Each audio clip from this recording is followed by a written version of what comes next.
Halloween season's here. Most of you probably noticed this. It's been Halloween season for weeks already. Recently, Saturday Night Live poked a little fun at all the Spirit Halloween stores popping up. They are everywhere right now, huh? They are everywhere.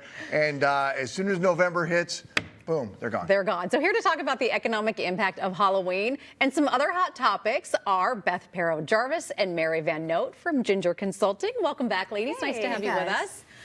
Let's talk a little bit about Halloween. I feel like the second the kids are back in school, the second 4th of July is over, boom, it's Halloween season. Yeah, you're not wrong. If you think it starts earlier, it does.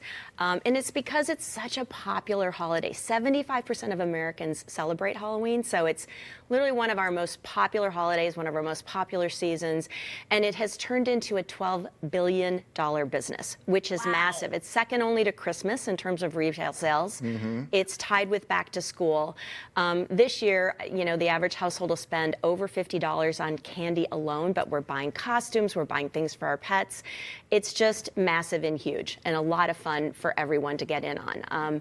But what's kind of fun is to look at how differently different groups buy. So if you're a little bit of an older consumer, 40 and up, you're probably into chocolate, you're buying your candy, you know, at a retail physical location, you're overbuying. So people like me have a lot in the freezer left over when it's all said and hide done. it at different places around the house. Right. Hope you forget about it. Exactly, yeah.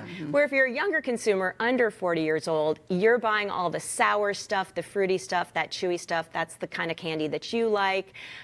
You're buying probably online and not in the physical store. And these are also the people that are buying all the fun pet costumes. The younger consumer loves dressing up their cat. Well, yeah, you've got to put that picture on Instagram. Otherwise, does anyone know? Mary, so let's talk about not the pet costumes, but the costumes for the adults, quote unquote. So you've got some of them. We showed the list a little bit earlier, and popularity of 2 movies, which kind of leads the list here. Well, of course, Beetlejuice is big, right? And I'm not going to say that 3 times because he'll show up. Don't. But you can have that costume. Then also a movie from the summer, a Marvel movie, you know, with Deadpool and Wolverine. So that's a big costume, particularly for the guys. Women, there's a lot of interest in the Dallas Cowboy cheerleader costume because Of their Netflix. The Netflix show, Yeah. America's I was going to say, Sweethearts. why is that? And it's Okay. not just cheerleading, but Dallas cheerleading, which is another level. That makes sense. And then, you know, it's hard to get a sort of a couple costume. And this year we have a really good one. So we have Taylor Swift and Travis Kelce. And it's so good because the woman can dress up in about 80 different outfits from the Eras tour and just get bedazzled and have a great time. And the guy can just put on Kansas City jersey, maybe some eye black, and he's ready to go. Ready to So go. it's perfect. Also, I feel like decor is like gone crazy too. We were just talking about, I mean, inside decor, but I always notice the outside stuff and the inflatables. Every year I have a neighbor who gets a new one, and he must have a dozen on his yard right now. And that's a huge part of this as far as adults and spending go as well, I would imagine. Yeah, absolutely. I mean, home decor is up 30% this year, and when we say it's huge, it's actually huge because driven by social media, there are all these big ones, like you said. So Skelly, I saw Skelly on the way over here, is a 12-foot high skeleton from Home Depot that people have in their yards. And Skelly is so popular that Skelly has a dog now, so you can get a dog skeleton that's 7 feet high for your yard. And then if you happen to go to Target, you can get... Where do you put Skelly in that? That's all I in keep the off thinking months, about. right? Where does Skelly live? Maybe next to the Christmas tree. Maybe, Yeah, right. In the rafters in the garage? Yeah, you need to have like a lot of storage space for Skelly, but it's worth it, right? So you have Lewis, the pumpkin ghoul from Target, and so if you want to shell out $180 for Lewis, you can get an 8-foot high ghoul with a pumpkin head and the lights and the sound. You can also get a little Lego for a little bit of money.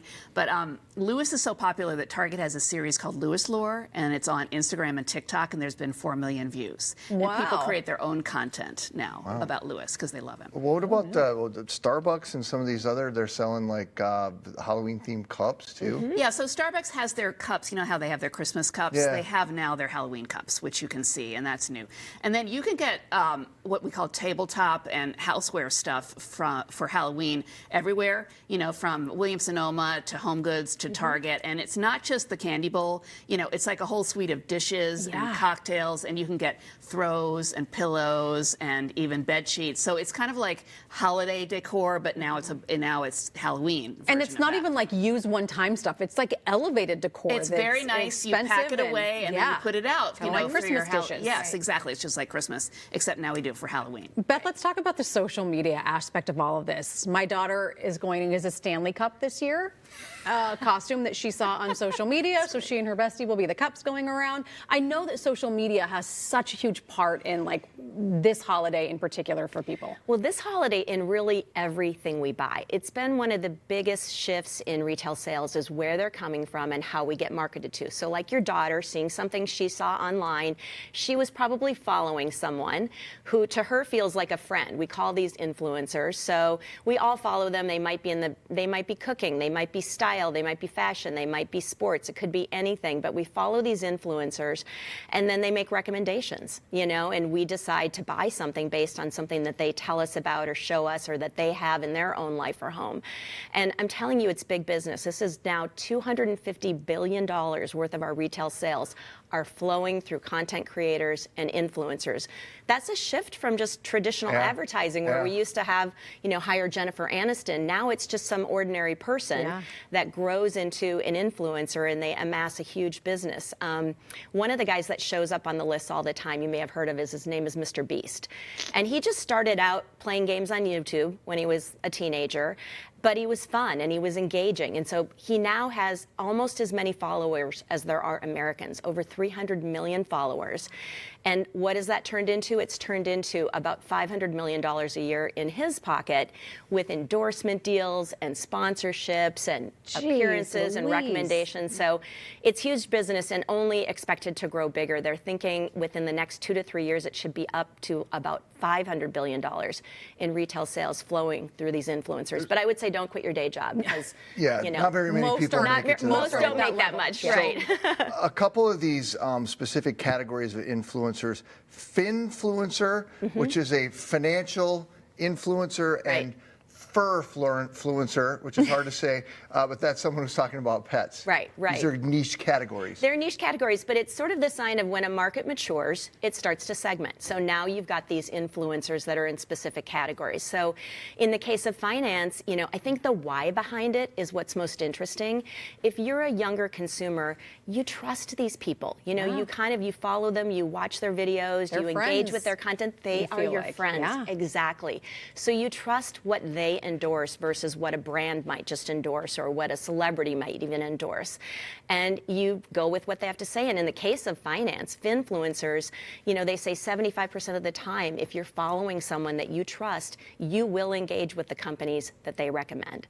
And in the Furfluencer category, which is just a fun, maybe more lighthearted one, these are the people that, you know, I watch the cat videos. I don't know if you guys do, but they're so good.